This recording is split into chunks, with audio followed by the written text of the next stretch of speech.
Mahilang jaga batu, mano cimbelang di situ rumah aku.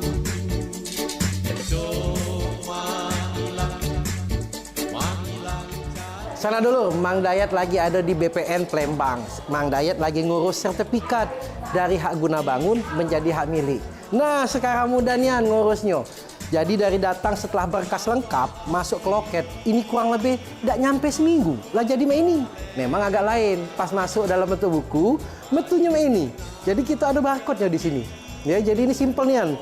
Pacak dijingok dari barcode. Nah, kalau misalnya kita jingok tinggal ada aplikasinya, kaget di scan ya. Nah, di scan kita tunjuk ke punya kita.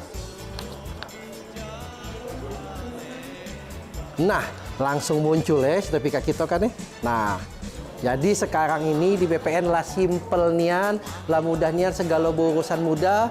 Teko nyimpen ini juga tidak perlu bertumpuk-tumpuk lagi di lemari Jadi untuk BPN Kota Palembang khususnya, terima kasih dengan pelayanannya dan juga mantap baik. Untuk yang nasional juga hebat inovasinya.